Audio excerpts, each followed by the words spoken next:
आपण ऐकत आहोत सुप्रसिद्ध लेखक नारायण धारप यांची कथा कमल भाग 2। तेव्हा निरुपायाने कमल गंगाधर रावांच्या घरीच राहिली, पण आता ती सावध होती, जागरूक होती।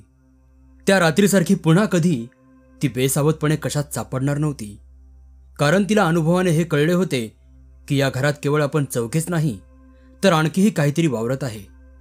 त्या अस्तित्वाची खूण वेगवेगळ्या प्रकारांनी गंगाधरराव, शांतामामी आणि जयंत या तिघांच्यात दिसत होती, आणि आता ती माझ्यातही दिसायला लागेल। मनावर शहारा उठविणारा विचार आला। अंधार पडला की मीही आता बिचकत वागायला लागेन, खांद्यावरनं मागे पाहायला लागेन। जरा काही खुट्टा आवाज झाला की मग माझ्याही काळजाला धसका बसेल। पण तिचा माणी आणि निर्भीड स्वभाव त्याला ही बंधने पसंत पडणे शक्य नव्हते। घरात मामीशी किंवा जयंताशी बोलायची सोयच नव्हती, पण जयंत ऑफिसमधून परत यायच्या वेळी ती त्याला बाहेर एकटा गाठू शकली असती। त्याच्याकडून तिला काहीतरी कळण्याची शक्यता होती।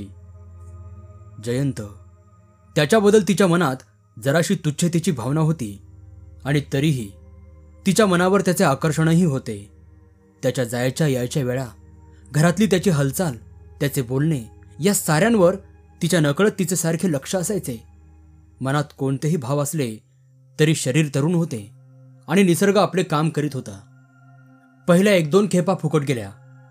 तो वेगळ्याच वाटेने घरी आला, पण मग एकदा कोपऱ्यावर त्याची गाठ पडली। जयंत, तो जवळून जात असताना तिने हाक मारली। मान खाली घालून तो आपल्याच विचारांच्या तंद्रीत चालला होता। तिची हाक ऐकताच तो एकदम थांबला, आश्चर्याने तिच्याकडे पाहत उभा राहिला। कमल जराशी हसून म्हणाली, जयंत, जरा चक्कर मारून यायचे का? माझे काम आहे जरासे। आता चक्कर? तो किती गांगरला होता। कमल काहीच बोलली नाही, पण तिच्या नजरेखाली तो किंचित शरमल्यासारखा झाला। ठीक आहे, चल, तो म्हणाला, पण जरा नाखुशीनेच। ती दोघे पार्कमध्ये बसली होती। इतर विषयावर वेळ न दळवता कमलने मूळ मुद्द्यालाच हात घातला होता। मामींचा आजार, गंगाधररावांचे तिच्याशी वागणे, मामीच्या जीवाला सतत टोचणारी कसली तरी भीती, काही दिवसांपूर्वी तिचा स्वतःचा अनुभव, त्यावरची गंगाधररावांची टीका, सारे काही सांगून शेवटी कमलने स्पष्टच विचारले, जयंत, तुमच्या घरात हा प्रकार चालला आहे तरी काय? खरे म्हणजे मी इथून निघूनच जाणार होते, पण मामीची अवस्था पाहिली नि मला सोडून जावेनाच। त्या आहेत तोवर तरी मी इथेच राहणार आहे, पण इथे काय चालते हे मला कळले पाहिजे। आमच्या घरात? छे, कुठे काय? जयंत गडबडून म्हणाला। जयंत, माझ्याशी खोटे बोलू नका। गंगाधर मामांना माहीत आहे, त्यांचा चेहराच ते सांगतो, पण या विषयावर मला त्यांच्याशी बोलायची इच्छा नाही। मामींनाही माहीत आहे, पण हा विषय काढला की भीतीने त्यांच्या जीवाची अगदी गाळण उडते। पण तरीही त्यांनी मला सांगितले असते। 1-2दा त्या अगदी सांगायच्या बेतातही आल्या होत्या, पण नेमके त्यावेळी मामा खोलीत आले, तेव्हा मामींनाही विनाकारण त्रास द्यायची माझी इच्छा नाही। राहता राहिलेत तुम्ही सांगा मला। जयंत, जरासा विचार करून जयंत म्हणाला, कमल, तू प्रत्यक्ष आपल्या डोळ्यांनी पाहिले आहेस, तेव्हा ना कबूल करण्यात काही अर्थच नाही। मीही रात्री 1-2दा ते पाहिले आहे। ते काय आहे मला माहीत नाही, पण बाबांशी त्याचा काहीतरी संबंध असावा अशी मला मनातल्या मनात खात्री वाटते। खरे म्हणजे मी मागे एकदा त्यांना याबद्दल विचारलेही होते, आणि ते काय म्हणाले माहीत आहे? तुला जर रात्रीची खाली वावरायची भीती वाटत असली तर तू आपली सारी रात्र आपल्या खोलीत बसत जा। रात्री बाहेर पडू नकोस, सिनेमा नाटकाला जाऊ नकोस असे सांगत नाही, पण रात्री अपरात्री कोठे काही दिसलेच तर तिकडे दुर्लक्ष करायचा धीटपणा मनात ठेव। मला जास्त काही माहीत नाही, आणि पुन्हा याबद्दल माझ्याशी बोलू नकोस। कमल, मी यावर काय बोलणार? एकदा वर गेलो की रात्र उलटेपर्यंत खाली यायची माझी छातीच होत नाही। मला मग भित्रा म्हण किंवा काहीही म्हण। अहो पण जयंत, मामी एकटी बिछाण्याला खिळून पडलेली, खोलीतून सुद्धा त्यांना हलता येत नाही, सतत खोलीचे दार उघडे। त्यांचा विचार नाही का तुम्ही केलात? ते जे काय होते ते त्यांच्या खोलीबाहेरच्या पॅसेजमध्ये घुटमळत होते। मामींना रात्री काही दिसले रात्री अंधारात त्यांच्या खोलीत काही आले तर त्यांनी काय करायचे? कोणाला मदतीसाठी हाक मारायची? त्यांचा विचार नाही आला का तुमच्या मनात? जयंत नकारार्थी मान हलवत होता. तसे नाही कमल, तुला वाटतो तसा प्रकार नाही. आईला भीती वाटत असेल, पण ती या अंधाराच्या कडबडणाऱ्या काळ्या कशाची तरी नाही, दुसरीच कसली तरी आहे. तसे पाहिलं तर मी शिक्षणासाठी बाहेर होतो. सध्या तरी दिवसभर मी घरी नसतोच. तिला कुठे काय इजा झाली आहे, तिच्या भीतीचे कारण वेगळेच काहीतरी आहे, आणि तिने ते मला अजून सांगितलेले नाही. तुम्ही तिच्याशी कधी 4 शब्द बोललात तर ती सांगेल, कमल रागाने म्हणाली. पण जयंतचे म्हणणे तिला पटले होते. एकदा तिची ही शंका फेटल्यावर मग त्या दोघांच्या बोलण्यात जरा मोकळेपणा आला. कमल, तू खरेच घरी जायचा विचार केला होतास का? हो, पण मामीसाठी मी इथे राहणार आहे. केवळ मामीसाठीच? घरात आम्ही इतर माणसे नाहीत का? साहेब बरेच धीट झाले आहेत. तिला मनातल्या मनात वाटले. माणसासारखी दिसतात, पण माणसासारखी वागत मात्र नाहीत. कमल, बाबांसंबंधी बोलत असशील तर त्यांना कोणतेच नियम लागू होत नाहीत. माझ्यापुरते बोलायचे तर तुझ्या येण्याने मला अतिशय आनंद झाला आहे, आणि तू जर अशी तडकाफडकी गेलीस तर मला अतिशय वाईट वाटेल. कमल व जयंत रोज संध्याकाळी भेटू लागले. बरोबर फिरायला जाऊ लागले. घरातल्या अबोल घुमसणाऱ्या वातावरणात तिचे मन अगदी गुदमरल्यासारखे झाले होते. जयंत तरुण होता, समवयस्क होता. तेव्हा त्याच्या सहवासाची ती अगदी आतुरतेने वाट पाहू लागली. यात फारसे नवल नव्हते. घरच्या माणसांचा एक विषय सोडला तर बाकी सर्वात तो तिच्या बरोबरीने भाग घेऊ शकत होता. तेव्हा तो वेळ तिला अत्यंत समाधानाचा जाई. मामी, सदा सर्वदा जागी राहणारी मामी. तिच्या नजरेतून कमलमध्ये झालेला बदल सुटणे अशक्य होते. पण तिला या बदलाची काही जाणीव झाली असली तरी ती काही बोलली नाही. कदाचित स्वतः पुढे उभे राहिलेल्या मृत्यूच्या भेसूर अक्राळ विक्राळ छायेत इतर सर्व आयुष्य तिला कसपटा समान कवडी किमतीचे वाटत असेल. मामीच्या क्षीण आणि मोठ्या डोळ्यातली भीतीची भरती कधीच ओसरली नाही. लग्नाचा विषय जयंतनच आधी काढला. आता तो कमल बरोबर अगदी मन मोकळेपणाने वागायला लागला होता. पहिल्या गाठीभेटीत तिला त्याच्यात काही दोष दिसले होते, पण निकट परिचयाने ती ते आता विसरली होती. लग्नाचा विचार तिच्या मनात खोल कुठेतरी दडलेला असणारच, पण त्याने तो प्रश्न विचारताच ती एकदम दचकून स्तब्ध झाली. आधी तिच्या मनात विचार आला तो आपल्या आईचा, भावंडांचा. ते सर्वजण आश्रितासारखे राहत असताना आपण एकटीनेच हा मार्ग पत्करणे ठीक आहे का? त्यांचा विचार आपल्या मनात येणार नाही का? जयंत, माझी परिस्थिती तुम्हाला माहीतच आहे. माझे वडील गेले आणि अक्षरशः वाऱ्यावर सोडल्यासारखे आम्ही चारी बाजूंना पांगलो आहोत. हत्तीच्या, त्यात काय ग मोठेसे एवढे? एकदा आपला विवाह झाला की मग त्यांना हवी तेवढी मदत मला देता येईल. आमच्या घराच्या रूपावरून जाऊ नकोस हं कमल. बाबा खरोखरीचे लक्षाधीश आहेत. हो, त्याचे बाबा गंगाधर राव. तिच्या घरच्यांपेक्षा त्याच्या घरच्या माणसांचा विचार जास्त महत्त्वाचा होता, कारण ती प्रत्यक्ष त्यांच्यातच येऊन राहणार होती. इथे, या घरात. तोंडाशी आलेले शब्द तिने मागे घेतले व ती एवढेच म्हणाली, जयंत, मला विचाराला जरासा वेळ द्या. एकदम उत्तर मागू नका. पण कमल, त्यात विचार करण्यासारखे आहे तरी काय? पण तिने आपला आग्रह सोडला नाही. आधी मामीशी या बाबतीत बोलायला हवे होते, तेही लवकरच. त्या रात्रीचे जेवण झाल्यावर कमलने तो विषय काढला. काही दिवस मामी अगदीच अबोल झाली होती. तिचे लक्ष कुठे असायचे कुणास ठाऊक, पण तिला 2-3दा हाक मारल्याशिवाय तिची ओळ येत नसे. तेव्हा तिला हाक मारून तिचे आपल्याकडे लक्ष आहे असे पाहून मगच कमलने ही बातमी तिला सांगितली. ते ऐकताच मामीला अतिशय आनंद झाला. त्याबद्दल कमलला काळी मात्रही शंका राहिली नाही.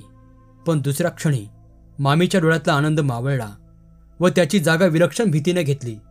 मामी हलकेच म्हणाली, कमल, असे झाले तर मला अतिशय आनंद होईल. जयंत तर माझाच मुलगा आहे. त्याला मी आज 25 वर्ष ओळखते. जरासा अबोल वाटला तरी तो अतिशय सरळ स्वभावाचा आहे. तुलाही मी गेले 3-4 महिने पाहत आहे. तुम्ही दोघे खरोखरच एकमेकांना सुखी कराल. पण एक गोष्ट लक्षात ठेव, लग्नानंतर इथे या घरात राहू नकोस. मामीच्या या शब्दांनी कमल एकदम आश्चर्यचकित होऊन पाहतच राहिली. हे घर चांगले नाही. घर चांगले नाही म्हणजे त्यातली माणसे चांगले नाहीत. हे शब्द मी माझ्या पतीबद्दल वापरत आहे. इतके दिवस मी गप्प बसले, पण आता मी बोलले नाही तर तुला धोका होण्याचा संभव आहे. तेव्हा आत्ता सांगितलेच पाहिजे. एखाद्या भावनेची पराकोटी झाली की मग मनाला एक प्रकारची बधिरता येते. मामीची भीती आता मागे राहिली होती किंवा तिला आता परिणामांची कदर वाटत नव्हती. मामी भराभर बोलत होती. अधीरपणाने शब्द एका मागोमाग एक असे येत होते. जणू काही तिला भीती वाटत होती की आपले बोलणे पुरे होणारच नाही. कमल, हा तुझा मामा गंगाधरराव हा माणूस नाही ग. मानवी वेशात वावरणारा सैतान आहे. रक्तपिपासू राक्षस आहे. मी त्यांच्याशी लग्न केले आणि या नरकात कायमची येऊन पडले आहे. लग्नाच्या दिवसापासून आजवर मला माझ्या माहेरच्या माणसांचे तोंड सुद्धा दिसले नाही. एखाद्या कैद्यासारखी मला त्याने इथे जन्मभर डांबून ठेवली आहे आणि 24 तास त्याचा माझ्यावर पहारा असतो.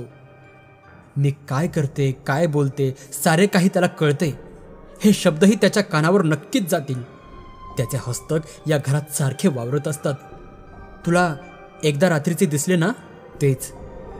कमलला विचारायला सुद्धा वेळ मिळाला नाही. मामी भराभरा बोलतच होती. माझे काय व्हायचे ते होऊ दे. तुला सूचना दिल्याशिवाय राहावेनाच. त्याचे प्रयोग चालतात माणसाच्या शरीरावर आणि मनावरही. माझ्यावरही गेले 20 वर्षे हेच चालले आहे.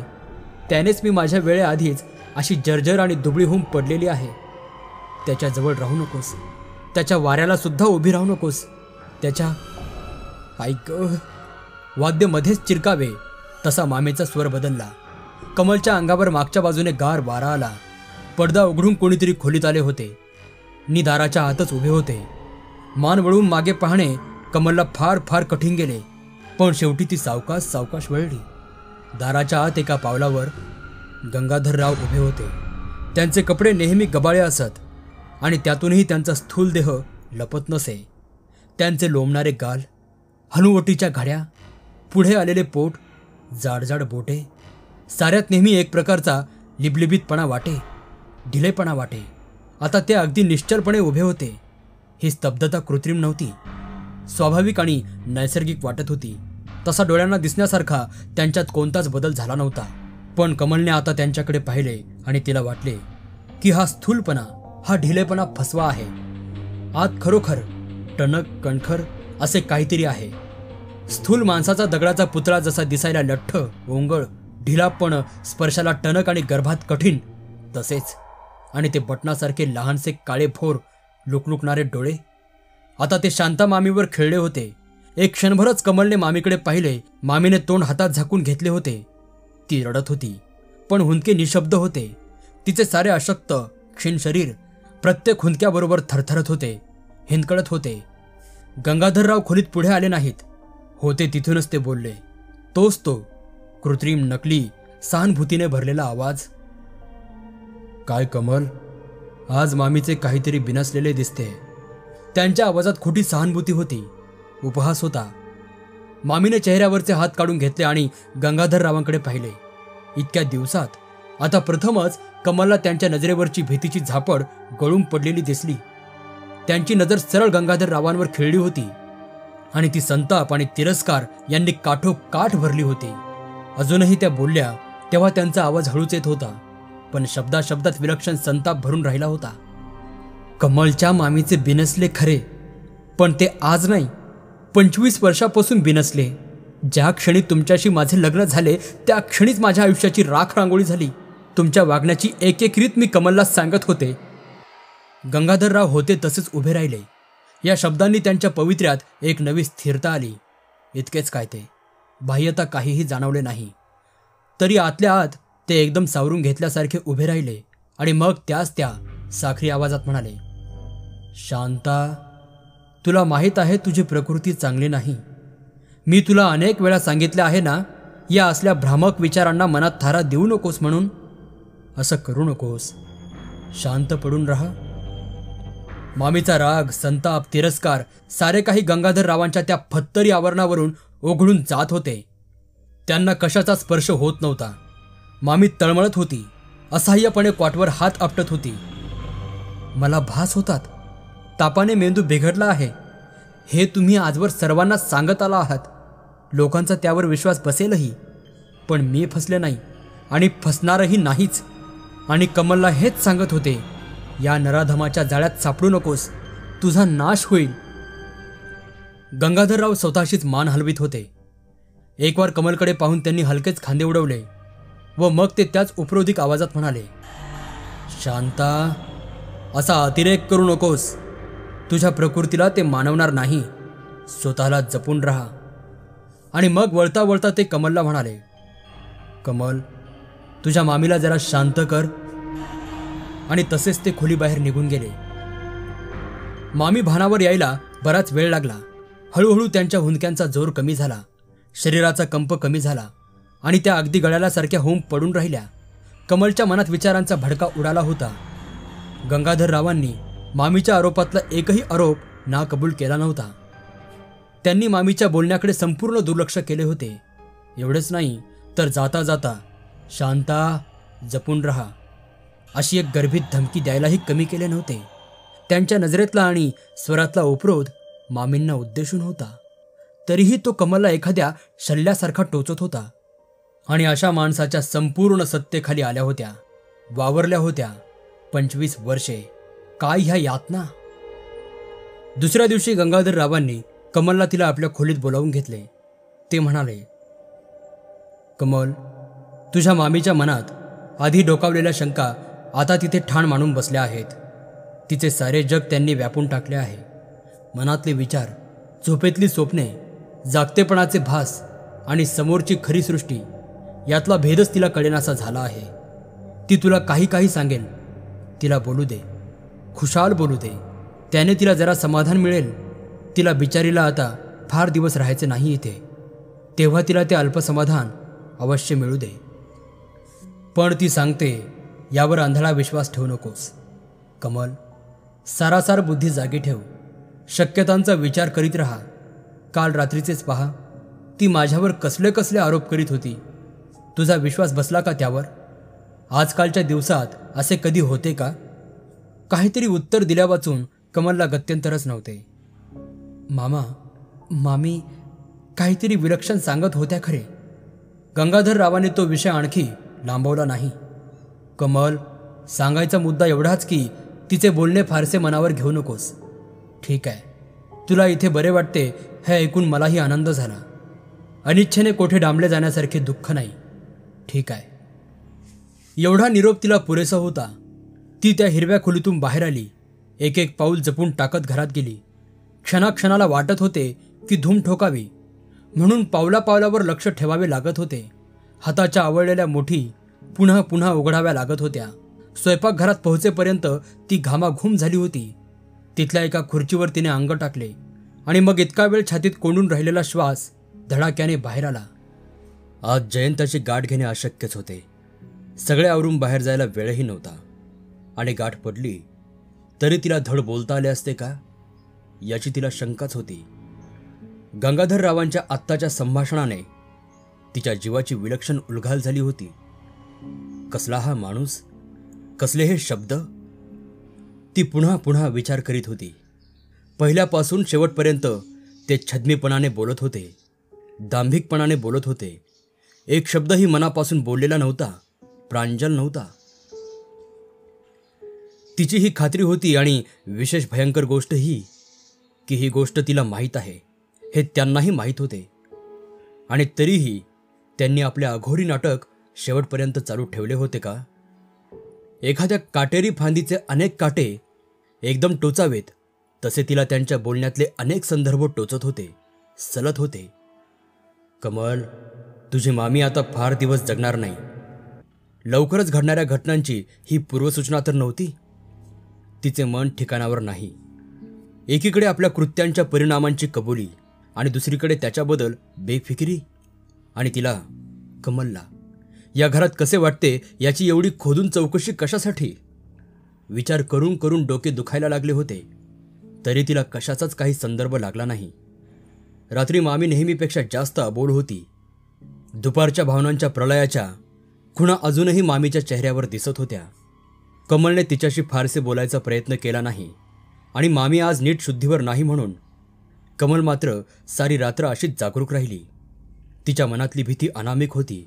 आपण कशाला घाबरत आहोत हे तिचे तिलाही सांगता आले नसते आणि या गोष्टीवरचा विचारही ती शक्यतोवर टाळत होती. एक विचार तेवढा मनात पक्का झाला होता, या घरात काहीही अशक्य नाही, काहीही होऊ शकते. रात्र उलटली. दिवसाचे कार्यक्रम सुरू झाले. रात्रीच्या जेवणासाठी व सकाळच्या चहासाठी ती व जयंत एकत्र आले तेव्हा त्याच्या डोळ्यात तो एक प्रश्न होता. किंचितची मान हलवून तिने त्याला आत्ता काही नको असे खुणावले. घरात कोणतीही चर्चा केवळ अशक्य होती. दुपारची जेवणे झाली. काल जणू काही झालेच नाही अशा थाटात गंगाधरराव वावरत होते आणि कमलला खरे म्हणजे त्यांच्या काळ्या शार नजरेला नजर देणे अवघडत जात होते. दुपार उलटली. 4चा चहा झाला आणि दिवसभर अगदी निपचित पडून राहिलेल्या मामी आता किंचित उत्साह आल्यासारखा दिसला. चहाचे सगळे आवरून कमल मामीच्या खोलीत आली आणि मामी म्हणाली, कमल, संध्याकाळी कुठे बाहेर जाणार आहेस का ग? या प्रश्नाला काय उत्तर द्यावे यावर कमल विचार करू लागली. जर महत्वाचे काही काम नसेल तर आजची संध्याकाळी इथेच बसतेस का? 4 शब्द बोलावेसे वाटतात मला. पुन्हा एकदा वाया गेलेली संध्याकाळ कमलच्या डोळ्यांसमोर उभी राहिली. पण सरळ सरळ शब्दात तिला मामीला नकारही देता येईना. तरीही तिने एक प्रयत्न करून पाहिला. मामी, जास्त बोलण्याने तुमचाच मनस्ताप वाढतो ना? तुम्हाला थकवा येतो ना? तुम्ही विश्रांती घेतलीत तर बरे नाही का होणार? पण मामी आता स्वतःच्या विचारापलीकडे गेली होती. कमल, काय व्हायचे ते काल ठरले आहे. मी तुझ्याजवळ काल बोलले आणि माझे भविष्य अटळ झाले आहे. ते आज होईल, उद्या होईल, केव्हाही होईल, पण होणार हे निश्चितच ग. आता 2-4 शब्द जास्त काय आणि कमी काय? तुला काही काही सांगायचंय कमल. कमलचा मग मात्र निरुपाय झाला. ती मामे शेजारी बसली. कमल, ह्यांनी जरी कितीही कांगावा केला तरी मी सांगते यावर तू विश्वास ठेव. मी आज 25 वर्षे ही कैद सहन करते आहे. इतक्या साऱ्या दिवसात मला माझा भाऊ एकदाच भेटायला असा आला. त्याचे पत्र आले आणि यांनी मला इतके छळले की तो आल्यावर मी त्याला हात जोडून सांगितले की बाबा कृपा कर, पुन्हा इकडे येऊ नकोस, पत्रही लिहू नकोस. तुझी बहीण मेली असे समज. जयंता लहान होता तोवर मनाला जरा तरी विरंगुळा होता, पण तो जरासा मोठा झाला त्याला समजायला लागले. तशी त्याला घरात खरी सत्ता कुणाची ते कळले आणि तो माझ्यापासून दूर दूर गेला. मी तेवढी एकटीच राहिले. कमल, काही काही वेळा या यातना असह्य व्हायच्या. वाटायचे यापेक्षा मरण पत्करले. मी एकदा रात्रीच्या वेळी एक अर्धवट प्रयत्नही केला आणि तेव्हाच मला समजले की कोणत्या ना कोणत्या प्रकारांनी ह्यांचे माझ्यावर 24 तास सतत लक्ष असते. मी केलेली एकही गोष्ट, बोललेला एकही शब्द यांच्यापासून लपून राहत नाही. पुन्हा मला धीर झाला नाही. एकदाच कसे तरी ओढून ताणून अवसान आणले होते. मग मन कच खायला लागले. तार ताणावी ताणावी आणि मग ती एकदम तुटावी असे माझे झाले. माझ्यातला प्रतिकारच संपला. कमल, मी काय काय सहन केले हे तुला सांगत नाही. तू त्या गोष्टी कधीही विसरू शकणार नाहीस. रात्रीची झोपेतून किंचाळत उठशील, पण तू एक पाहिले आहेसच. त्या रात्री पॅसेजमध्ये तुला दिसले ते, हो, तो त्यांच्याच हस्तकामपैकी एक आहे. सावलीसारखा, दारा खिडक्यांच्या फटीतून जाणारा, आवाज न करणारा, एखाद्या कोपऱ्यात गडप होणारा. कमल, ते म्हणाले ते एका अर्थी खरे आहे. माझे सारे आयुष्य स्वप्नासारखे झाले आहे. खरे खोटे मला कळतच नाही. कधी रात्री स्वप्ने पडतात, कोणीतरी आपल्या पायांना धरून आपल्याला खोलीबाहेर ओढत आहे. मी किंचाळून जागी होते. कधी कॉटवर असते, कधी दारापाशी असते, अर्धी आत आणि अर्धी बाहेर अशी. जोवर जीवाची काळजी होती तोवर त्यांना भ्यायले. आता ते सारे संपले. आयुष्याची इच्छाच संपली आहे. आता कशासाठी भ्यायचे? केवळ तुला धोक्याची सूचना द्यायची होती ती दिली आहे. कमल, तुझ्यावर त्यांची नजर आहे, पापी नजर. सांभाळून राहा. त्यांच्या थाऱ्यालाही उभी राहू नकोस. मग पस्तावून काही अर्थ नाही. कमल, तू आलीस आणि गेले 5-6 महिने मला खरोखरच चांगले गेले. तुझा मला केवढा आधार मिळाला. मी तुझी खरोखरच फार फार जास्त आभारी आहे. मी सांगितलेला शब्द न शब्द ध्यानात ठेव. थकून मामीचे डोळे मिटले. मामीच्या एका एका शब्दाने कमलच्या सर्व अंगावर काटा उभा राहिला होता. मामी जर वेडी असली तर मीही वेडी असली पाहिजे, कारण तिलाही पॅसेजमध्ये ती काळी सावली दिसली होती. आणि मग कमलने आपले मन कठीण केले. तिच्यासाठी मामीने प्राणांचीही पर्वा केली नव्हती. कमलही मामीसाठी जेवढे शक्य होते तेवढे करणार होती. जयंताचा विचार तिच्या मनातून कोटच्या कोठे गडप झाला होता. एक उमदे आयुष्य तिच्यासमोर असे नासून गेलेले दिसत असताना तिला आपल्या वैयक्तिक सुखाचा विचारसुद्धा अशक्य होता. मामी जिवंत आहे तोवर तरी तिच्या सहवासात राहणे एवढेच तिचे आत्ताचे कर्तव्य होते. त्या संध्याकाळी ती जयंतला भेटू शकली नाही. त्याला एकदा भेटून हे त्याच्या कानावर घालणे भाग होते. तो तिच्याकडून काहीतरी उत्तराची खासच अपेक्षा करीत असेल.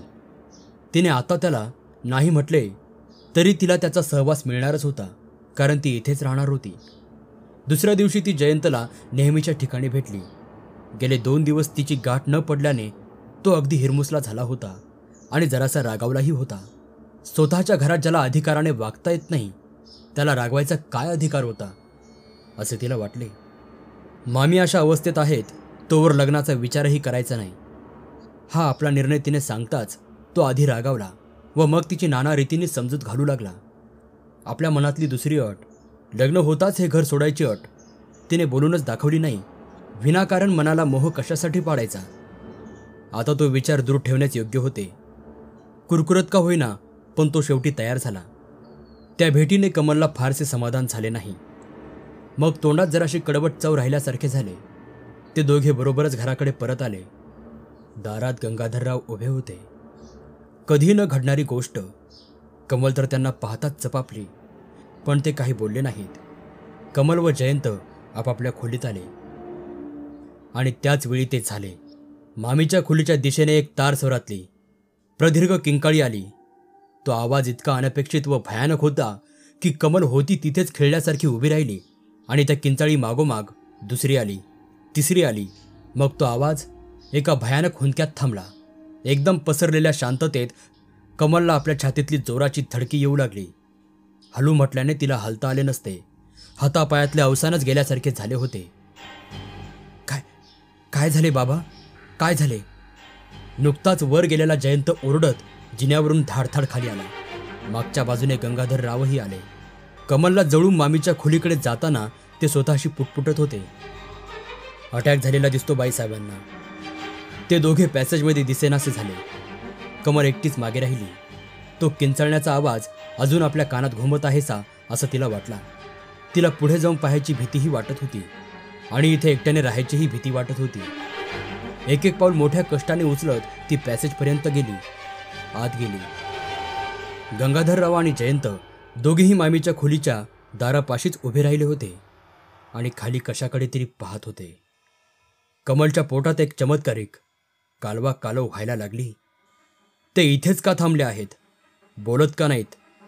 ती आणखी पुढे गेली आणि मग तिला ते दिसले. शांतामामी अस्ताव्यस्त अवस्थेत पडली होती. अर्धी खोलीच्या आत, अर्धी खोलीच्या बाहेर, अगदी निश्चल. सारा देखावा कमलच्या डोळ्यासमोर करकम फिरला. कमलला परत सुद्धा आली तेव्हा ती बाहेरच्या खोलीत एका सोफ्यावर होती. मध्ये किती वेळ गेला होता याची तिला काहीच कल्पना नव्हती. पण तिच्या मनावर कोरले गेलेले ते दृश्य कधीही पुसले जाणे शक्य नव्हते. मामी, शांता मामी. ती धडपडत उठून बसली. तिचे सारे अंग घामाने ओले चिंब झाले होते. हातापायांना अजून मुंग्या येत होत्या. समोरची खोली अजून तिच्या नजरेसमोर गरगरत होती. गंगाधरराव आतल्या खोलीतून बाहेर आले. आलीस का भानावर कमल? तिच्यासमोर उभे राहत ते म्हणाले. मामा मामा. ती औंढा गिळून म्हणाली. मामी, शांता मामी. होय, ती गेली कमल. एक उसासा सोडून गंगाधरराव म्हणाले. सुटली बिचारी तिच्या यातनातून. पण मामा, त्यांना एकदम असे काय झाले? कमल, मी तुला एकदा सांगितले ना, स्वतःच्या भ्रमाच्या जगात वावरणारी ही माणसे खरी संकटे त्यांना खोटी वाटतात आणि त्यांच्या कल्पनेतली शंका, मेंदूतली भीती हे सारे खरे वाटते. तिच्या मनात शेवटी खरोखर काय आले ते कोण सांगू शकणार. कमल गंगाधररावांकडे पाहत होती. त्यांच्या तोंडून जरी दुःखाचे शब्द बाहेर पडत असले तरी त्यांची नजर सावध होती. त्या काळ्या डोळ्यात भावनेचा येत किंचितही ओलावा नव्हता. त्यांचे सारे दुःख दिखाऊ होते, एखाद्या धातूच्या चकचकीत पृष्ठभागावरून फेकल्या जाणाऱ्या प्रतिबिंबासारखे. आत तसाच कठीण अभेद्य गाभा होता. तिथे हिशोब होता. तिला त्या क्षणी त्यांची खरोखर शिसारी आली आणि तितकीच विलक्षण भीतीही वाटायला लागली. पहिल्यापासून ते तिला फसवण्याचा प्रयत्न करीत होते आणि इतकी निर्वाणीची वेळ आली तरीही त्यांनी तो मुखवटा दूर केला नव्हता. तिला त्यांचा एक शब्दही खरा वाटत नाही हे माहीत असून सुद्धा का या जाड, कुरूप, स्थूल, निर्दय, मानभावी माणसाची तिला एकाएकी भीती वाटायला लागली. इतके दिवस मामीचा जरा तरी आधार होता, आता तोही गेला. ती एकटीच्या एकटी राहणार होती. जयंत डॉक्टरना घेऊन आला आणि तेवढ्यापुरते तिचे विचार थांबले. पुढचे सारे काही तिच्या डोळ्यांत देखतच झाले. तिच्या वडिलांच्या वेळची सारी आठवण उफाळून वर आली. पण निदान त्यांच्या अकस्मित मृत्यूत एक उदात्तता तरी होती. अपघाताचा दिव्य आघात तरी होता. इथे तसे काहीच नव्हते. मामी जन्मभर एखाद्या कैद्यासारखी डांबली गेली होती. शारीरिक व मानसिक दोन्ही बाजूंनी तिचा पुरा कोंडमारा झाला होता आणि मरण तिच्या भेटीला आले होते, ते तरी किती भीषण रूपात. जो विचार वर यायला धडपडत होता तो शेवटी उसळून वर आलाच आणि तिच्या अंगावर अक्षरशः काटा उभा करून गेला. मामीला भास होतात यावर कमलचा कधीही विश्वास बसला नव्हता. मामीच्या मनात एक गुपित चलत होते, ते तिने आपल्याजवळ उघड करू नये म्हणून गंगाधरराव खटपट करीत होते आणि शेवटी मामीने त्याचा गौप्यस्फोट केला होताच. कमलला आता एक एक प्रसंग आठवला. तिला स्वतःला पॅसेजमध्ये दिसलेली ती काळी सावली, मामीला आपला पाय ओढला जात असल्याची होत असलेली जाणीव, गंगाधररावांच्या इच्छेविरुद्ध मामीने तिला सांगितलेली हकीकत, गंगाधररावांनी मामीला दिलेली प्रचंड धमकी आणि आता हा मृत्यूचा घाला, तो सुद्धा साधा सुद्धा नाही, अर्धी आत व अर्धी बाहेर, अशी ओढून काढल्यासारखी पडलेली मामी. सारे तुकडे आपापल्या जागी पडले, पण त्यांनी उभे केलेले चित्र इतके भेसूर की कमलच्या ओठाशी एक किंकाळीच आली. तिने आपल्या हातांनी तोंड दाबून तो आवाज कसा तरी थांबवला, पण सत्य आपल्या नागड्या उघड्या रूपात तिच्या समोर उभे होते. गंगाधरराव मामीचे खुणी होते. शांता मामीच्या मृत्यूनंतर लागलीच घरी परत जायचा विचार कमलने केलाच होता, पण 2-3 दिवस सगळीच इतकी गडबड चालली होती की तिला बोलायला सुद्धा सवड मिळाली नाही. चौथ्या दिवशी घरात सारी सामसूम झाली. जयंत कामावर गेला व गंगाधरराव खोलीत स्वतःला बंद करून बसले होते. एकट्या एकट्याने घरात वावरणाऱ्या कमलला कसे तरीच होऊ लागले होते. मनाचा निश्चय झाला होता, पण धीर होत नव्हता. ती 2-3दा त्या बंद खोलीपर्यंत गेली होती आणि अडखळत्या पावलांनी परत आली होती. दरवेळी घर जास्तच उदास आणि भयान वाटायला लागले होते. सरते शेवटी तिने मनाचा हिय्या केला व त्या बंद दारावर थाप मारली. कोण आहे? जरा वेळाने आतून आवाज आला. विचित्र प्रश्न. घरात तिच्याशिवाय दुसरे कोण असणार? मी कमल आहे. मला जरासे बोलायचे तुमच्याशी. जरा वेळाने आतून बोल्ट सरकवल्याचा आवाज आला. दार उघडले. ये ना आत ये कमल, मागे सरत गंगाधरराव म्हणाले.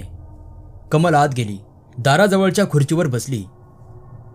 मामा, सरळ विषयालाच हात घालीत ती एकदम म्हणाली. मी घरी जायचे ठरवले आहे. घरी? त्यांनी अगदी खऱ्या अर्थाने प्रश्न विचारला. हो मामा, मला या घरात आता चैन पडायचे नाही. हां, खरे आहे तुझे. ते मला समजू शकते. तुझ्या मनावर बराच परिणाम झाला असणार. तू काही दिवस गेलीस तरी चालेल, पण काही दिवसांनी परत येणार आहेस ना? नाही मामा, मला नाही वाटत मी परत इकडे येईन असे. का? तू तुझ्या मामाकडे म्हणून आली होतीस ना? मामा, त्या गोष्टी आता कशाला हव्यात? मी काही आता लहान नाही. मी एकटीने इथे राहणे म्हणजे बरे दिसणार नाही. कमल, कोणाला? लोकांना? त्यांच्याशी तुला काय करायचं आहे? शेवटी लोकांच्या मताचीच कदर करावी लागते मामा. तुम्ही उपाशी मरत होतात तेव्हा काही हे लोक आले नव्हते तुमची काळजी करायला. आता त्यांची फिकीर कशाला? मला यायचे जमणार नाही, ती तुटक आवाजात म्हणाली. पण कमल, मी तुला मागे विचारले तेव्हा या घरात राहायला मला आवडते असे तूच मला सांगितलेस ना? पण ते अगदी वेगळ्या संदर्भात होते मामा. गंगाधररावांची नजर पुन्हा एकदा तिच्यावर खिळली होती. पुन्हा एकदा त्या काळ्या नजरेत एक गुप्त अर्थ होता, एक शिसारी आणणारी सलगी होती. कमल, मी त्याचा वेगळाच अर्थ घेतला होता. काही दिवसांनी मी आपण होऊनच हा विषय तुझ्याजवळ काढणार होतो, पण तू आत्ता जायला निघालीस तेव्हा आत्ताच मी तुला विचारतो, हे घर आवडते असे तू एकदा म्हणाली होतीस. या घराची मालकीन या नात्याने तू परत यायला तयार आहेस का? कमलचा आपल्या कानांवर विश्वासच बसेना. तुम्ही तुम्ही ती एवढेच बोलली. पुढे तिच्याच्याने बोलवेनाच. होय, गंगाधरराव शांतपणे म्हणाले. मी तुला विवाहासाठी मागणी घालत आहे. या घरात माझी पत्नी घराची मालकी म्हणून ये असे मी तुला सुचवत आहे. विचार कर कमल. कमल ताडकन खुर्चीवरून उठून उभी राहिली. ती संतापाने थरथर कापत होती. मामा, तुमची पत्नी जाऊन पुरते 3 दिवस सुद्धा झालेले नाहीत. मग? ती गप्प बसताच त्यांनी शांतपणे विचारले, तुम्हाला असे विचार करायला शरम कशी वाटत नाही हो? शरम वाटण्याचे काय कारण? शांता फक्त नावाला जिवंत होती. गेली 15 वर्षे ती अंथरुणाला खिळलेली होती. घरात केवळ एक अडगळ बनून राहिली होती. पत्नी या नात्याने तिने मला काही सुख दिले? तुझे दैवत हे जे लोक, त्यांच्यासाठीच मी तिला इतके दिवस सांभाळले. आता सगळे काही संपले आहे. आणि मला विचारता? मी तुम्हाला तुमच्या मुलीसारखी आहे मामा. इतके दिवस मी तुमच्याकडे वडिलांच्या नात्याने पाहत होते. कोण कुणाकडे कशा दृष्टीने पाहतो हा ज्याचा त्याचा वैयक्तिक प्रश्न आहे. मी तुझ्याकडे मुलगी या नात्याने कधीच पाहिले नव्हते. तसे तुला कधी वागवलेही नव्हते. तेव्हा मी तुला फसवले असे तुला कधीच म्हणता यायचे नाही. तुझे माझे नाते आहे, पण ते नावापुरतेच आहे. त्यात काही अर्थ नाही. वयाच्या दृष्टीने थोडेसे अंतर आहे, पण असे अंतर असूनही विवाह झालेले आपण पाहतो ना, यशस्वी लग्न झालेले आपण पाहतो. तुझी स्वतःची परिस्थिती पहा. तुझ्याकडे कोणते आयुष्य मांडलेले आहे ते पहा, आणि मी तुला काय देऊ करीत आहे ते पहा. समाजात मान, कायमचे स्वास्थ्य, अमाप संपत्ती. तेव्हा विचार करून काय ते सांग. कमलच्या अंगाचा संतापाने भडका उडाला होता. गंगाधररावांचा तो शांत, बेदरकार, स्वसंतुष्ट आवाज, त्यांच्या त्या स्वतःच्या मोठेपणाच्या कल्पना, मामीबद्दलची त्यांची तुच्छतेची भावना, सारेच तिला असह्य झाले होते. मामा, ती जवळजवळ ओरडलीच आणि गप्प बसली. गंगाधररावांनी एक हात वर करून तिला गप्प बसायची खूण केली. तिच्याकडे टक लावून पाहत ते त्याच शांत आवाजात म्हणाले, कमल, मी माझे विचार स्पष्ट करून सांगितले आहेत. मी कुणाशी कसे वागावे हा माझा खाजगी प्रश्न आहे. मी तुझ्यावर कोणतीही सक्ती करीत नाही. तुला योग्य वाटेल तसा तू निर्णय घे. मागाहून कमलला वाटले आपण त्याच वेळी गप्प बसायला हवे होते. ती खोली, ते घर, ते गाव त्या क्षणी सोडून बाहेर पडायला हवे होते. पण त्यावेळी ती संतापाच्या अंमलाखाली आली होती. शांतामामीची केवळ एक असहाय्य स्त्री म्हणून गंगाधररावांच्या हातून झालेली विटंबना, कोंडमारा, छळवणूक ती विसरू शकत नव्हती. गंगाधररावांचा उद्दामपणा, त्यांचा पुरुषीपणाचा दिमाग, संपत्तीची ऐट हे तिला गप्प बसू देत नव्हते. ती विलक्षण आवेशाने, संतापाने बोलली, मामा, तुम्ही नीच आहात, पापी आहात.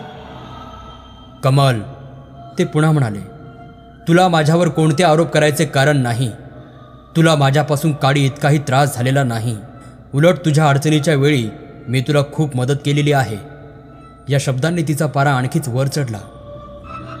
तुमच्यासारख्या खुणी आणि हलकट माणसाला फाशी द्यायला हवी.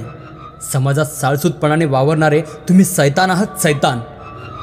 कमल, तुला पुन्हा एकदा सांगतो, माझ्यावर असले आरोप करण्याचे तुला काही कारण नाही.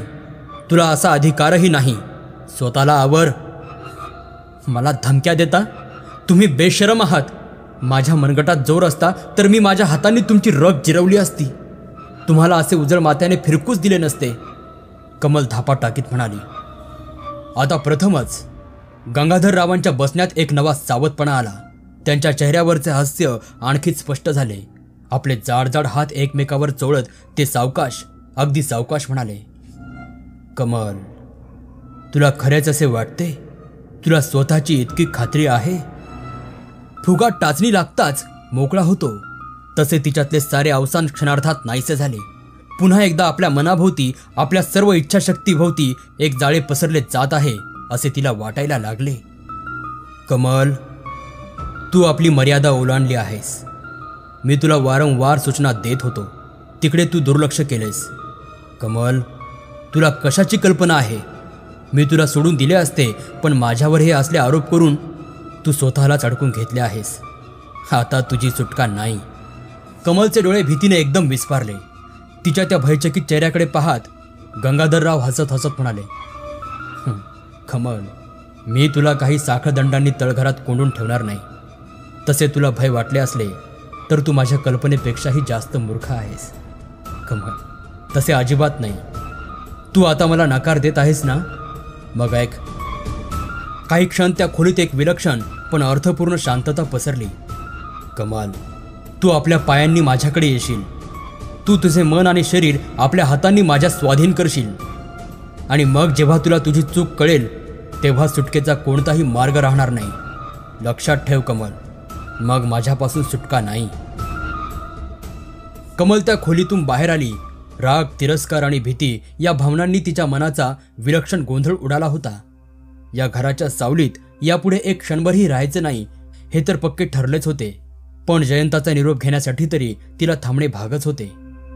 ते 2-2.5 तास तिने हॉलमधल्या एका खुर्चीवर बसून अगदी सुन्न मनाने काढले. गंगाधररावांची खोली तिच्या मागे परत बंद झाली होती. घरात संपूर्ण शांतता पसरली होती, पण तिला क्षणाचीही स्वस्थता नव्हती. शेवटी एकदाचा जयंत आला.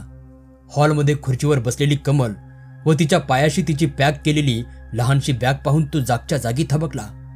समोरच्या दृश्याचा अर्थ त्याला एका क्षणात समजला होता. आत्ताच निघालीस कमल? त्याने जरा चाचरतच विचारले. हो, निघायचे होतेच, पण जरा लवकर निघते इतकेच. तू पुन्हा इकडे येणार आहेस ना? नाही जयंत. तिचे उत्तर ठाम आणि निर्वाणीचे होते. जरा थांब, मी स्टेशनवर येतोच तुझ्याबरोबर. घराबाहेर पडताना कमलने गंगाधररावांना नमस्कार केला. तिला पाहता पाहता त्यांच्या डोळ्यात परत एकदा ती अर्थपूर्ण चकाकी आली. ठीक आहे, नीट जा कमल. सांगितलेले सारे ध्यानात ठेव. एवढेच म्हणून ते खोलीत परत गेले. ही काळीच कापीत जाणाऱ्या आवाजाची आठवण तिच्याजवळ ठेवून ते आत गेले. स्टेशनवर आल्यावर गाडीसाठी त्यांना बराच वेळ थांबावे लागले. तिचे जायचे अचानक कसे ठरले हे जयंत तिला खोदून विचारत होता. 2 पुरुषच फक्त घरात, मी एकटीने राहणे योग्य दिसले नसते. ती पुन्हा तेच त्याला सांगत होती. यापेक्षा जास्त काय सांगणार?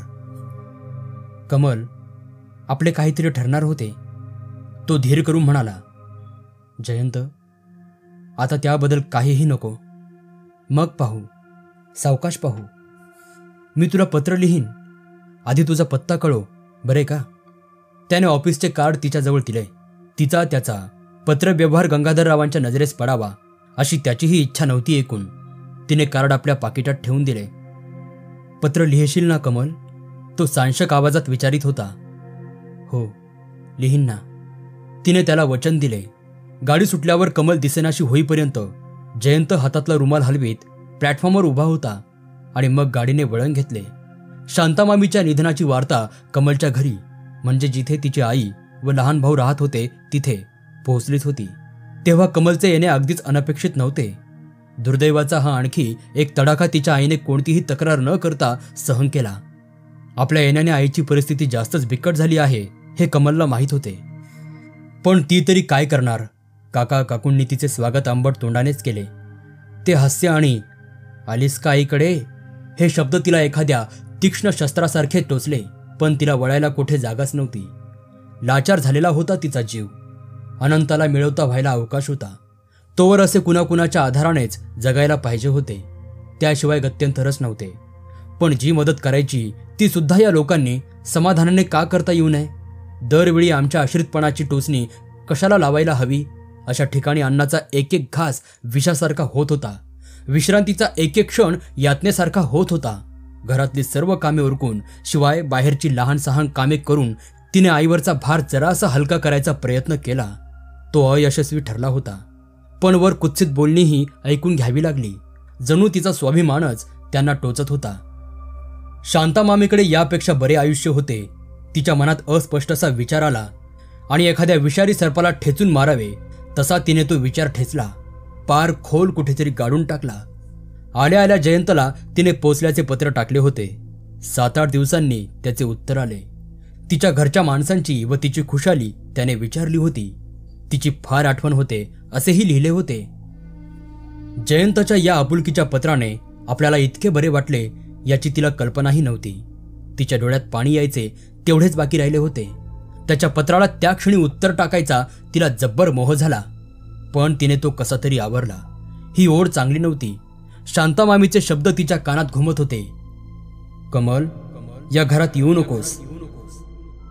पुढे काय व्हायचे असेल ते हो.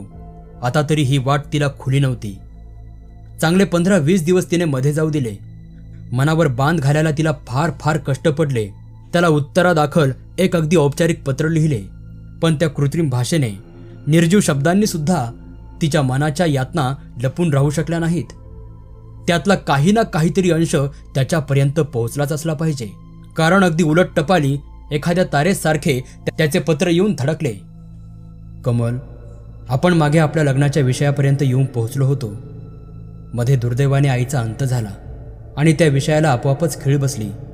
मी मनाशी आशा करीत होतो की काही दिवस गेल्यावर मी तुझ्याशी या विषयावर परत चर्चा करीन. मला वाटत होते की मला हवा तेवढा वेळ मिळणार आहे. माझ्या स्वप्नात सुद्धा आले नव्हते की एका दुपारी तू अचानक घरी जायचा निर्णय घेशील आणि पुन्हा परत येणारही नाहीस. मला काही विचार करायला सुद्धा वेळ मिळाला नाही. स्टेशनवर मी बोलायचा प्रयत्न केला, पण तू मला एक शब्दही बोलू दिला नाहीस. मनातली इच्छा मनात दाबून मी गप्प बसलो. पण कमल, तुझा मला एक क्षणभरही विसर पडलेला नाही. तू घरात आली होतीस म्हणून घरात मूर्तिमंत आनंद वावरत होता. तू निघून गेल्यामुळे घरावर शोकाची छाया पसरली आहे आणि तरीही इतके दिवस मी गप्प बसलो. माझ्यापासून दूर राहून जर तू सुखी झाली असतीस, निदान समाधानात राहत असतीस, तर मी आणखीही काही दिवस ही कळ सोसली असती. पण तुझे पत्र मला मिळाले आणि मला समजले, तू एका शब्दानेही लिहिले नाहीस तरी समजले की तू सुखात नाही आहेस, दुखात आणि अपमानात पिचत आहेस. कमल, आता मला गप्प बसवत नाही. कमल, म्हणून मी तो विषय आता परत काढत आहे. वास्तविक ही मागणी नाही, कारण आपण दोघांनी यापूर्वी एकमेकांचा स्वीकार केलेला आहे. त्यावेळी मात्र तू विचार करण्याच्या अवस्थेत नव्हतीस, निश्चित वचन देऊ शकली नाहीस. केवळ आता नको, पुढे पाहू एवढ्यावरच मला गप्प केलेस. आता कशासाठी थांबायचे? आता मला होकार दे. कमल, तुझे सर्व प्रश्न तर सुटतीलच, पण ही मदत केवळ एकतर्फी नाही ग. माझेही आयुष्य तुझ्या विना अपुरे राहिले आहे. मलाही तुझी तितकीच निकडीची गरज आहे. कमल, खरेच हो म्हण. मनात केवढी वादळे उठवणारे पत्र. मन किती विलक्षण आवेगाने जयंतकडे ओढ घेऊ लागले. म्हणजे आता केवळ तिच्या एकटीच्या सुटकेचा मार्ग नव्हता. सर्व कुटुंबाचीच परावलंबी, अपमानित, निष्कांचन जीवनातून सुटका झाली असती. तेवढा विश्वास तिला जयंतबद्दल खासच होता. पण शांतामामीचे शब्द, कमल, या घरात येऊ नकोस, तुझ्या मामाच्या थाऱ्यालाही उभी राहू नकोस, तिच्या कानात घुमत होते. मृत्यूशय्येवरून दिलेली ही आज्ञा, ती मोडणे कमलच्या शक्ती पलीकडचे होते. मनावर मोहाची चढलेली भरती तिने ओसरू दिली. व्यवहाराचा काळा खडक उघडा पडला. काळजाचे स्पंदन परत एकदा नियमित झाले आणि मग तिने जयंतला पत्र लिहिले. समोर सुखाची सोनेरी वाट दिसत असताना ती आभेरून राणावनातली काटेरी पायवाट स्वीकारणे फार कठीण होते. पण तिने निग्रहाने पत्र पुरे केले. जयंत, तुमच्या पत्राने फार फार आनंद झाला. माझी आठवण तुम्ही सतत ठेवता यातच किती समाधान होते म्हणून सांगू. तुमची मागणी जीवाला ओढ लावते, कारण माझी मनोमन तशी इच्छा आहे. हे मी आता ना कबूल करू शकत नाही. शरीराचा कण आणि कण तिकडे ओढ घेतो. पण जयंत, आहे या परिस्थितीत मी होकार देऊ शकत नाही. तुमच्या आईंनी शेवटच्या क्षणी माझ्याकडून एक वचन घेतले आहे आणि ते मी पाळणार आहे. विवाह करून त्या घरात यायची माझी तयारी नाही. तुम्हाला हे वाचताना किती कष्ट होत असतील याची मला कल्पना आहे. मी तुमच्यावर अशक्य अशा अटी लादत आहे ही माझी खात्री आहेच. मी तिकडे येऊ शकत नाही. माझ्याशी विवाह करायचा असला तर तुमचे घरदार सोडा असे तरी तुम्हाला कसे सांगू? माझी काय एवढी लायकी लागून राहिली आहे की माझ्यासाठी तुम्ही घरदार वडिलोपार्जित संपत्तीवर पाणी सोडावे? तेव्हा हे अशक्यच आहे. माझा नाद सोडून द्या. जयंत, माझ्यापेक्षा रूपाने, गुणाने, शिक्षणाने, पैशाने कितीतरी पटींनी चांगल्या अशा मुली तुमच्या संसारात यायला सहज तयार होतील. त्यापैकी कोणाची तरी निवड करा आणि सुखाने संसार करा. जास्त काय लिहू? पण जयंतने पत्रव्यवहार चालूच ठेवला होता. तो कमलचा नाद सोडायला तयार नव्हता. तिची नाना रीतीने समजूत काढण्याचा प्रयत्न करीतच होता. एका कठोर पत्राने कमलला हा पत्रव्यवहार कायमचा तोडून टाकता आला असता. दर 15-20 दिवसांनी येणारे त्याचे पत्र, प्रलोभनांनी, विनवण्यांनी, आश्वासनांनी भरलेले त्याचे पत्र म्हणजे एक असह्य वेदनेला मुक्त आमंत्रणच होते. पण तिने हा नाजूक पाश तोडला नाही. कदाचित तिलाही मनातल्या मनात आशा वाटत असेल जयंत आपले मत बदलील किंवा आसपासच्या वृक्ष चटका देणाऱ्या आयुष्यात ही पत्र म्हणजे क्षणभर गारवा देणाऱ्या शीतल वाऱ्याच्या झुळकेसारखी वाटत असतील. ते काहीही असो, तीही त्याच्या पत्रांना उत्तरे लिहित राहिली. तिचा नकार कायम होता. त्यात काडी मात्र बदल झाला नव्हता. पण पत्राची भाषा गोड असायची. नकाराच्या कडू अर्काभोवती प्रेमळ शब्दांची शर्करा असायची. 7-8 महिन्यांनी जयंताचे एक जरा वेगळेच पत्र आले. कमल, तुझ्या नकाराने आणि तुझ्या हट्टाने तू मला अगदी जेरीस आणले आहेस. माझा प्रतिकार विरघळून गेला आहे. मी तुझ्या मागणीला अगदी कबुली द्यायच्या अवस्थेपर्यंत येऊन पोहोचलो आहे. पण आता एक नवीनच संकट उभे राहिले आहे. गेल्या 5-6 दिवसापासून बाबांना बरे वाटत नाही आणि कालपासून तर त्यांनी अंथरूणच धरले आहे. तेव्हा सध्या तरी मनातले विचार मनातच ठेवणे भाग आहे. कमल, खरंच यावेळी मला तुझी अतिशय मदत झाली असती. घरात मी एकटाच वावरत आहे. बाबांची शुश्रूषा करतो, पण ती केवळ अगदी कर्तव्य म्हणून. त्यांच्यात आणि माझ्यात खरी आपुलकी अशी कधी निर्माणच झालेली नाही. आईशी केलेली वागणूक मला दिसत नव्हती असे नाही, पण बाबांना विरोध करायला मी असमर्थ ठरलो. स्वतः कमवायला लागल्यावर तरी मी आईला दूर नेऊ शकलो असतो. निदान तसा प्रयत्न मी करू शकलो असतो, पण तेही मी केले नाही. बाबांच्या संपत्तीच्या सोनेरी साखळीने मी गुलाम झालो होतो. हे खरे आणि कठोर सत्य आहे. तुला माझ्याबद्दल काय वाटेल ते वाटू देत. तुझ्यासमोर हे कबूल करायला मला शरम वाटत नाही. माझ्यात काही चांगले गुण आहेत, तशाच काही उणीवासुद्धा आहेत आणि कदाचित मी हे सांगण्यापूर्वीच तुझ्या लक्षातही त्या आल्या असतील. तर मग सध्या तरी ते बिछाण्याला खिळून राहिले आहेत. डॉक्टरांना बोलवायला त्यांचा सक्त विरोध आहे. माझ्या सांगण्याचा, मी परोपरीने केलेल्या विनंतीचा त्यांच्यावर काहीही परिणाम होत नाही. ते रागवत नाहीत, ओरडत नाहीत, विव्हळत नाहीत. नुसते स्वस्थ पडून असतात. छतावर डोळे खिळलेले असतात. त्या पांढऱ्या चौकोनावर त्यांना काय काय दिसते याची मला कल्पनाही करवत नाही. पण ते दुःखात किंवा वेदनेत असावेत असे मात्र मला मुळीच वाटत नाही. ते बिछाण्यावर पडून असतात. त्यांच्या गात्रातली शक्ती हळूहळू कमी होत आहे हे मला दिसते. तरी मला कधी कधी असे वाटते की माझ्यापेक्षाही त्यांच्यात जास्त जीवनशक्ती सामावलेली आहे. हे जरासे विसंगत वाटते. नाही, मला वाटते त्यांना मी कधी पुरेपूर ओळखलेच नाही. त्यांची माझ्यावरची नजर तर परकीच असायची. जणू काही मनातल्या एका कोपऱ्यालाच माझ्या अस्तित्वाची जाणीव असल्यासारखी. मला काही वेळा अशी दाट शंका येते की आयुष्यात आपल्याला अज्ञात, अपरिचित अशा अनेक दिशा त्यांना अनुभूत होत्या, ज्ञात होत्या. आयुष्याची अनेक विचित्र दालने त्यांना खुली होती. रोजच्या जगातले त्यांचे जीवन हा एक साधा छेद होता, एक सावली होती, त्यांचा एक अंशच होता. त्याशिवाय त्यांच्या खऱ्या जीवनाचे धागे असंख्य दिशांना, असंख्य अनाकलनीय अवकाशातून ताणले गेले होते. ही वायफळ बडबड नाही कमल. तू 4-6 महिनेच आपल्या घरी होतीस, तरी तेवढ्याही अवधीत तुला त्यांचा व पर्यायाने घरातला विचित्रपणा जाणवलाच. मग मी तर माझे सर्व आयुष्य त्यांच्या सहवासात घालवले आहे. बाबा वेगळे आहेत, विचित्र आहेत, गूढ आहेत, एवढी माझी खात्री झाली आहे. आता ते बिछाण्याला खिळले आहेत. आता त्यांची शक्ती हळूहळू अंकुचित होत आहे, निदान तसे दिसते. पण कमल, कधी कधी मनाला धास्ती वाटते. हे डोळ्यांना दृश्य दिसते एवढेच त्यांचे आयुष्य नाही असा एक अस्वस्थ करणारा विचार येतो. ते खरोखर किती पातळ्यांवर जगत होते. इथले आयुष्य कमजोर होत चाललेले तसेच इतरत्रही होत असेल का? आणि तसे नसले तर माझ्या वडिलांबद्दल मी असे का लिहावे? पण नाईलाज होतो. मला त्यांची भीती वाटते. प्रथमपासूनच वाटत आली आहे आणि आता ते दुर्बल होऊन पडलेले असतानाही सुप्त भीती कमी व्हायच्या ऐवजी वाढतच आहे. खरोखर काय घडत आहे हे आपल्याला समजत नाही अशी धास्ती वाटते. कमल, त्यांच्या विरुद्ध मी पूर्वीच बंड केले नाही. तुझ्याही मागणीला होकार दिला नाही. त्यामागे पैशांचा मोह होता.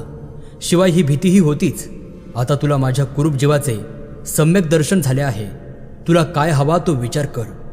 पण कमल, आत्ताच्या क्षणा इतकी मला तुझी निकड कधीही भासली नव्हती.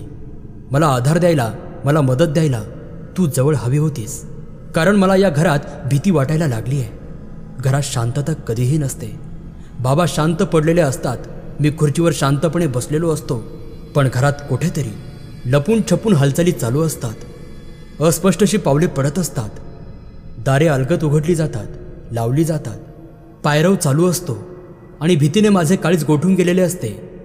बाबांकडे मध्येच पाहिले की दिसते की त्यांची नजर माझ्यावरच खिळलेली आहे. त्या नजरेत वेदनांचा अंशही नाही. उलट एक प्रश्न आहे, एक आश्चर्य आहे, एक हिशेब आहे.